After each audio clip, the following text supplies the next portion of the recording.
Temos meditado nas bem-aventuranças e nós estamos nesse momento, iremos meditar na quarta bem-aventurança.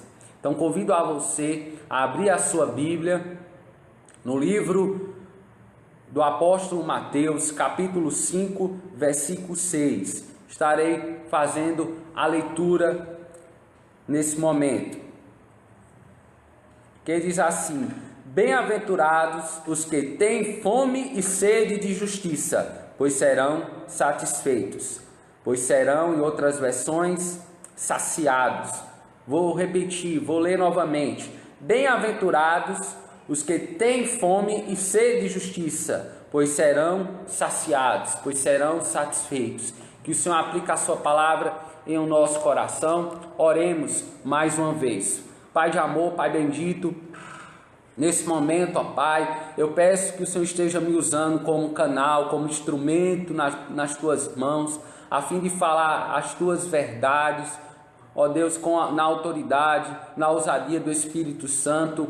Ó Deus, ministra aos nossos corações, aplica a tua palavra, trazendo, ó Deus, iluminação à nossa mente, trazendo edificação, trazendo consolação, nos ademoesta, nos confronta a fé que o Senhor nos deu e nos conforme a imagem do teu Filho Jesus Cristo. Assim é a nossa oração, crendo que o Senhor fará segundo o que te apraz, em nome de Jesus Cristo. Meus amados irmãos,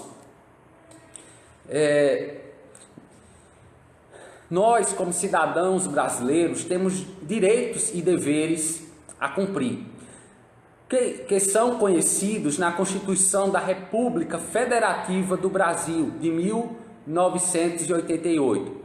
Essa é a lei que traz os parâmetros fundamentais e supremos do Brasil, bem como servindo de norma máxima do ordenamento jurídico. Essa é a norma ética de nosso país, ou seja, o conjunto de valores morais e princípios que nortearão a nossa conduta na sociedade brasileira. A justiça humana não é mais que obedecer a uma norma ética, não é mais do que obedecer a uma norma ética. Temos meditado nas bem-aventuranças, que são qualidades e virtudes espirituais, que provém da parte de Deus, que são dons que o Senhor Deus presenteia, outorga, por assim dizer, aos cristãos, aos cidadãos celestiais, aos cristãos, aos crentes salvos em Cristo Jesus. A primeira bem-aventurança, vimos que bem felizes são os pobres em espírito, pois são estes que são humilhados e rebaixados diante do Deus Pai, reconhecendo que são pecadores. A segunda bem-aventurança são bem felizes, que nós meditamos, declara que são bem felizes aqueles que choram pelos seus próprios pecados e pelos pecados dos ímpios, pois serão consolados. A terceira bem-aventurança declara: bem felizes são os mansos, possuindo o caráter firme e constante. A mansidão é essa virtude espiritual que o Senhor nos concede aos filhos da luz, que torna esses homens e essas mulheres de caráter, um caráter mais firme, constante, mais sólido.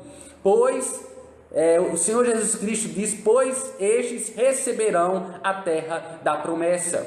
Como um bom cidadão do Oriente Médio, Jesus, ele como um bom cidadão do Oriente Médio, cumpria a norma ética da época e bem mais do que isso. Em Mateus capítulo 5, versículo 17, diz que Jesus cumpriu cabalmente a lei e os profetas. Nesta quarta bem-aventurança, percebam, nessa quarta bem-aventurança que nós estamos meditando nessa noite, Jesus faz uso da linguagem metafórica.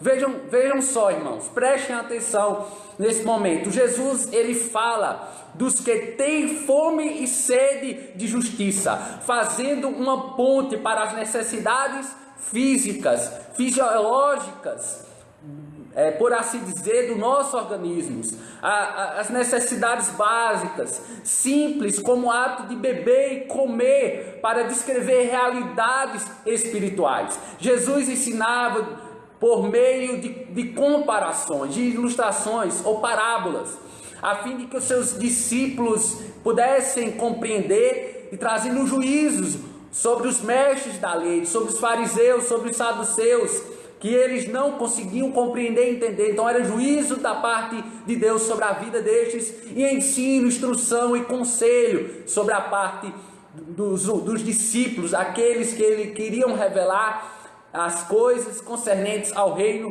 dos céus. Meus irmãos, muita gente na época de Jesus conhecia de experiência própria a fome implacável e a sede mortal. Mas o que podemos aprender com essa metáfora de Jesus? O que nós podemos refletir acerca dessa metáfora de Jesus? Quais realidades espirituais Jesus pretendia ensinar aos seus discípulos ao afirmar: felizes são os que têm fome e sede de justiça? Vou repetir: felizes são os que têm fome e sede de justiça. Qual é a natureza dessa justiça? A primeira faceta, vamos dizer assim, da natureza dessa justiça, nós podemos pensar que é a natureza salvífica de Deus. O texto diz: bem-aventurados que têm fome e sede de justiça. A grande parte da população mundial desenvolvida tem alimento e água suficientes para a sua própria sobrevivência. No entanto, ainda existe também muita miséria nos países subdesenvolvidos, dentre eles, como é o caso, um país emergente ainda, o nosso Brasil, que infelizmente ainda existe muitas pessoas que passam fome em nosso país. E a sede prolongada, grave, praticamente não existe mais no mundo. Então a sede, quando nós observamos, ela não, diferentemente da fome que ainda assola, mas de forma prolongada, ela não existe mais no nosso mundo. Certa feita, um homem com o seu grupo de amigos quase morreram de sede no sul do Egito. Eles viajaram no dorso de camelos pelo interior do deserto do Saara. No início da jornada, a temperatura subiu quase 43 graus, isso na sombra, mas não havia sombra naquele momento, naquele lugar onde eles estavam. Percebe, o deserto do Saara é um dos desertos mais quentes, mais áridos, mais castigados pela incidência solar. Pelo caminho, vejam só, pelo caminho vazou toda a água. Então a água daquele grupo vazou. Eles usavam odres, que são recipientes de armazenamento de água, feitos de peles de cabra. Com o consumo de água elevado, eles ficaram 1 dia e meio sem beber água. O objetivo da equipe, o propósito, a finalidade da equipe era chegar a um poço famoso da região. Lá também eles encontrariam com certeza água para saciar a sua sede. Aqueles, vejam só, aqueles estavam com a boca, aqueles homens, melhor dizendo, estavam com a boca tão seca que não podiam nem comer. A visão deles estavam turvas e tinham dificuldade de se movimentar. Então eles tinham dificuldade de se alimentar porque a boca estava tão seca que possivelmente o alimento, ao entrar na boca, iria causar ferimentos, por conta da secura da língua, da secura do sistema digestivo deles. Então, o homem, quando cambaleava no dorso do camelo, um dos homens, que estavam no dorso dos camelos, ele estava tão envolvido com essa situação, sem água, tão sedento, então ele estava cambaleando, ele estava com dificuldade no dorso daquele camelo. Então ele lembrou-se em sua mente dessa bem-aventurança. Ele sabia que nunca tinha procurado justiça com aquela mesma paixão sincera com que então procurava água. Até que eles chegaram ao poço e saciaram a sede deles. Aquele homem aprendeu uma coisa: o poder da metáfora de Jesus. No mundo em que a água era escassa e a viagem árdua, seus ouvintes saberiam que o significado de ter fome de comida e sede de água. E assim conseguiriam entender o que Jesus estava dizendo sobre uma paixão consumidora por justiça. Mas o que exatamente é justiça? O que é exatamente essa justiça? É a natureza da justiça salvífica de Deus. Então, o que é exatamente essa justiça? O que estava consumindo, o que consumiu eles foi a sede e a água. Mas, em contrapartida, eles deveriam sentir essa paixão consumidora, da mesma sorte que eles têm. Essa paixão consumidora e nós temos por a água, pela bebida, essa paixão consumidora nós devemos sentir pela justiça. E a natureza da justiça, essa justiça, o que eu quero dizer nessa noite, é a natureza da justiça salvífica de Deus, dos atos poderosos de Deus. É a justiça dos atos poderosos de Deus na história para salvar. Segundo o teólogo Van Harder, ele disse: desde os primeiros tempos até hoje, Israel enaltece Javé ou Yavé por ser aquele que concede a seu povo o grande dom de sua justiça. Meus irmãos, fomos salvos da ira vindoura de Deus Pai, pelo novo e vivo caminho, reconciliados pelo sangue de Jesus, mediante a redenção em Cristo, por sua justiça perfeita. Devemos ser crentes que buscam a justiça continuamente em nossas vidas. Sim, irmãos, pois felizes são os que têm fome e sede de justiça. Qual é a natureza dessa justiça? A primeira faceta dessa justiça é a natureza salvífica de Deus. A segunda, a natureza justificadora de Deus. O texto diz: bem-aventurados os que têm fome e sede de justiça. Foi-nos dado o dom da justiça de Deus, através da pessoa e da obra de Jesus na cruz do Calvário.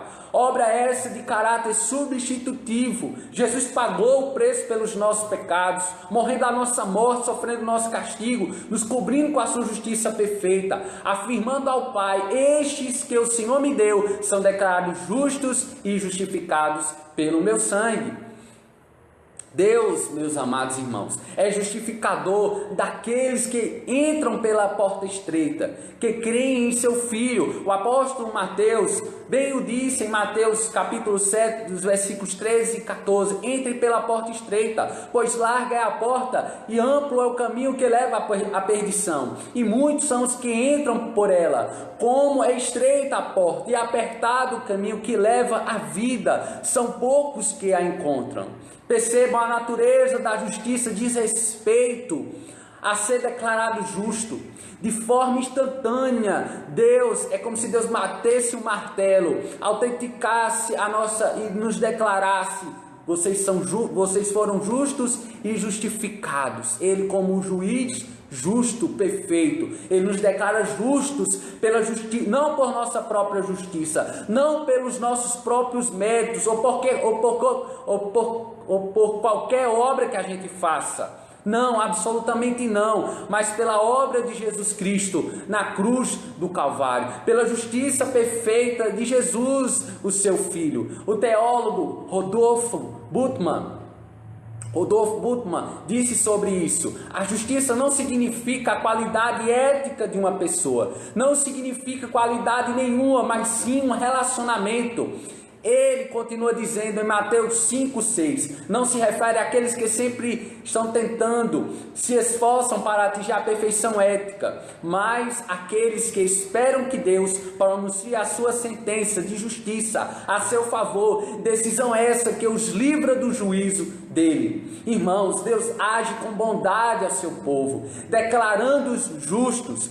Isso é um privilégio na redenção em Cristo, que eu e você obtivemos por meio do sangue de Jesus Cristo. Agora, como esse povo deve reagir? Como eu e como você possamos pensar nessa noite, de que maneira nós reagiremos, de que forma devemos reagir?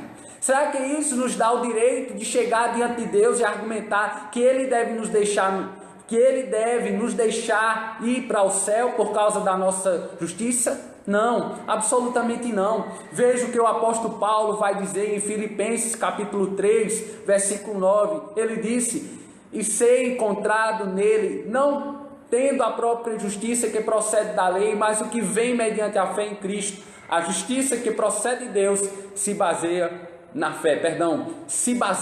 fé, segundo o servo do Senhor, já falecido, o doutor, o pastor Russell Shedd, explicando essa passagem, ele disse: Paulo aqui não está contrariando de maneira alguma que possamos viver de forma justa ou viver cristão. Paulo quer nos dizer hoje que essa vida pela fé é um viver pela justiça, mas não é uma vida de justiça que a torna Deus o nosso devedor. Nós não podemos viver uma vida justa e chegar diante de Deus e argumentar que Ele deve nos deixar ir para o céu por causa de nossa própria justiça. Não. Por isso que Paulo disse: não por obras de justiça que a gente faz cumprindo a lei. Não. Paulo ainda vai nos dizer, em Efésios capítulo 2, dos versículos 8 e 9, que pela graça sois salvos mediante a fé. Isso não vem de vós, é dom de Deus, não de obras, para que ninguém se glorie. Então nós somos salvos pela graça mediante a fé. Meus amados irmãos, todo relacionamento tem exigências de conduta. Nós temos um relacionamento profundo com Deus e Ele requer de nós uma conduta, um comportamento. Exemplo disso, nós podemos dizer: aqueles que são casados prometem diante de Deus e das pessoas amar, ser fiel e respeitar o seu cônjuge para sempre, até que a morte os separe. Da mesma forma é o nosso relacionamento com Deus. Fomos reconciliados com Deus por meio de Cristo. Deus nos separou para si mesmo, santificando-os. Então, essa é a palavra, o significado de santo, separado de Deus para Deus. Nós vivemos, existimos por meio de Jesus Cristo. Porém, o cristão é coparticipante da santificação realizada unicamente por Deus. Por isso que dizemos que a santificação é progressiva, porque é da responsabilidade humana viver em novidade de vida por meio da operação do Espírito Santo. Pela atuação do Espírito Santo, fugimos da aparência do mal, renunciamos às paixões da nossa carne e crescemos gradativamente, paulatinamente, segundo a estatura do varão perfeito, o Senhor Jesus Cristo. Felizes são os que têm fome e sede de justiça. Qual é a natureza dessa justiça? A primeira faceta dessa justiça é a natureza salvífica de Deus. A segunda faceta é a natureza justificadora de Deus. A terceira agora é a natureza relacional de Deus. O texto diz: bem-aventurados os que têm fome e sede de justiça. Acabamos de ver que a justiça que provém de Deus sobre a vida do seu povo, mediante Jesus Cristo, vai requerer de nós uma mudança radical de vida. O Evangelho de Cristo é radical, é uma mudança total, é uma mudança de mente e de coração, meus amados irmãos. Um coração outrora endurecido na sua irracionalidade pelo pecado, agora é maleável, agora está contrito e quebrantado e sensível à voz do Espírito. Não será mais possível, percebam, prestem atenção, não é mais possível viver como ímpio, nem que a gente queira, não, absolutamente. Nós entendemos que nem que a gente queira viver mais como ímpio, como aqueles que escarnecem, aqueles que zombam, aqueles que pervertem a santidade de Deus, não é mais possível. Vemos no testemunho, a partir disso nós podemos ver um testemunho de vida do cantor Rodolfo Abrantes. Este homem que antes foi integrante dos Raimundos, que é uma banda de rock que tem por lema o sexo, drogas e rock and roll. Esse é o tema e esta era o cenário onde o Rodolfo Abrantes ele estava é inserido. No entanto, Rodolfo Abrantes agora é cristão e cantor evangélico. Ele disse o seguinte: meu coração mudou, meus olhos mudaram. Ele costuma usar uma ilustração para exemplificar, a vida nova dele em Cristo. Ele disse: imagina que você é um foguete apontado para o céu, sem combustível, e você só sonha com aquele lugar. E de repente você não vê de forma alguma um jeito de sair dali, mesmo porque a lei da gravidade opera sobre você. De repente aparece Jesus e disse: vem. Jesus chama. Esse vem significa: tem combustível no seu foguete. O meu sim, segundo ele, é ligar um motor que faz esse foguete subir. Ou seja, eu preciso fazer toda a força do mundo para eu me livrar da lei da gravidade, daquilo que me prende aonde eu estava. Ou seja, a impressão é que ninguém nasce para Cristo maduro, teólogo, mestre, profeta. A gente nasce para Cristo sem saber quem é Ele direito. Na Bíblia tem vários exemplos desse. Um cego de nascença que foi curado e perguntaram para ele: quem foi? E ele responde: não sei quem me curou, só sei que agora consigo ver. A gente não sabe muita coisa sobre Cristo, segundo Rodolfo Abrantes, dando seu depoimento, seu testemunho. A gente vai aprendendo no meio do caminho. Uma coisa que sabemos, nós queremos deixar, uma coisa que nós sabemos, segundo ele, que é: nós queremos deixar a vida que tínhamos no passado, outrora. A gente usa toda a força do motor para deixar o mais rápido possível a vida que tínhamos. Irmãos, a justiça de Deus, quando é implantada em nós, nos transforma, nos regenera, a tal ponto de não desejarmos mais viver a vida de horror que tínhamos outrora.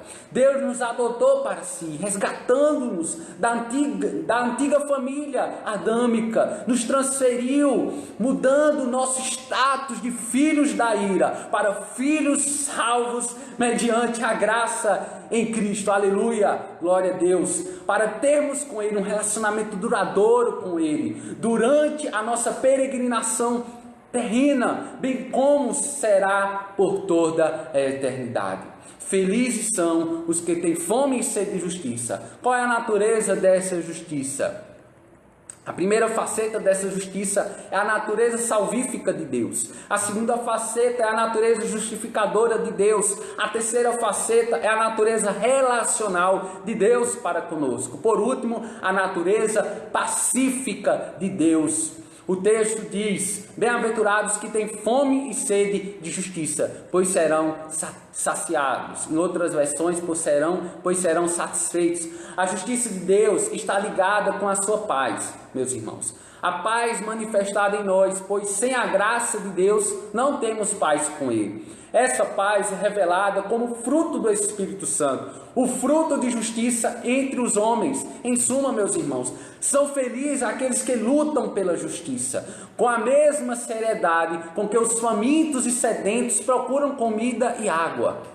A justiça de Deus são seus atos salvíficos na história. Essa salvação concede ao seu povo o dom de aceitação diante dele. Por sua vez, esse povo busca incansavelmente, sem vacilar, o estilo de vida adequado ao relacionamento que lhe é concedido como um dom. E esse dom ele molda sua resposta segundo o modo que Deus lidou com ele, com seus poderosos atos em seu favor. Essa resposta inclui justiça e compaixão para com os fracos. Essa bem-aventurança encerra-se com: pois serão saciados, pois serão satisfeitos. Irmãos, Deus é quem os saciará. Não seremos saciados se obedecermos uma norma ética simplesmente, se nós obedecermos a lei meramente. Não, seremos apenas admirados, talvez, pela sociedade em que vivemos. Então nós cumprimos aqui os nossos deveres e direitos, mediante a Constituição, né, que é nos colocada, seremos assim admirados, somente admirados pela comunidade, pela sociedade em que vivemos. Não é isso que irá nos saciar, não nós cumprirmos esse cumprimento da lei humana, da lei dos homens, não nos pode nos saciar, somente Deus vai nos saciar.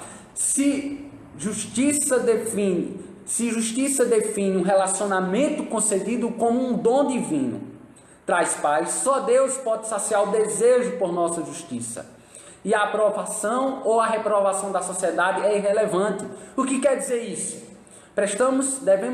Estaremos prestando contas a Deus. Importa agradarmos a Deus do que aos homens. Importa obedecermos a Deus do que aos homens. Bem o disse o pastor Franklin Ferreira. Ele disse, certa feita, a Sagrada Escritura é um texto autoritativo. Nós temos de tratar com respeito o texto da Sagrada Escritura. Nós temos de receber o texto da Escritura em obediência. Amém, irmãos? Para concluir, diante dessas verdades refletidas, devemos ter algumas atitudes.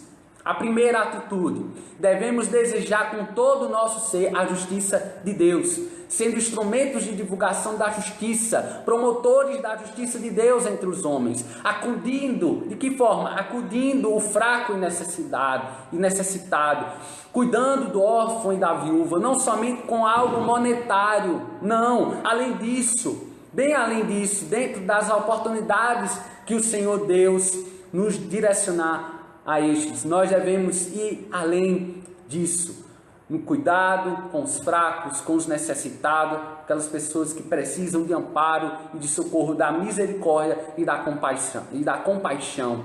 Nós devemos ser divulgadores dessa compaixão e dessa misericórdia. Amém, irmãos? Em segundo lugar, a segunda atitude nessa noite que nós devemos ter, devemos ser gratos a Deus por tão obra de justificação nos dada em Cristo. Privilégio esse que custou a vida do nosso próprio Jesus, a vida do Filho de Deus. Não devemos baratear a graça, menosprezar a graça de Deus, negociando a verdade pela mentira mundana, depravada.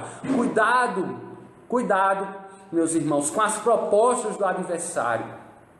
Fuja dos seus convites indecentes, se abstenha do que é mal e viva o bem por meio da nova vida plena em Cristo.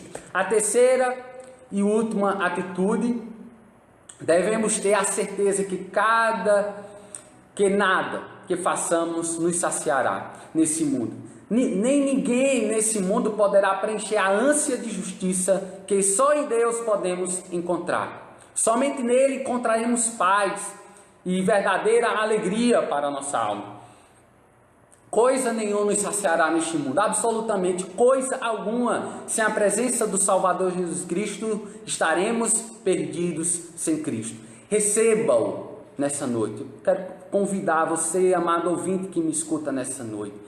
É a noite de você receber a vida eterna. Receba ao Senhor Jesus Cristo nessa noite. Ele lhe dará a sua justiça perfeita, lhe declarará justo e justificado mediante o seu sangue, mediante a sua obra expiatória, propiciatória na cruz do Calvário, lhe fazendo bem-aventurado entre os homens, saciado nele somente. Saciaremos nossa vida somente no Senhor Jesus Cristo. Faça essa oração comigo, oremos nessa noite. Pai, Deus, eu venho aqui, ó Deus, orar por aqueles que me escutam nesse momento, sobre aquele amada ouvinte que me escuta nesse momento, que quer receber a Ti como Senhor e Salvador da sua vida. Pai, em nome de Jesus, Pai, que o Senhor a receba. Ó Deus, que estas pessoas possam receber ao Senhor Jesus Cristo, que elas possam nesse momento declarar, dizer, só o Senhor é o Senhor dos céus e da terra. Só o Senhor, o Rei e o soberano dos reis da terra.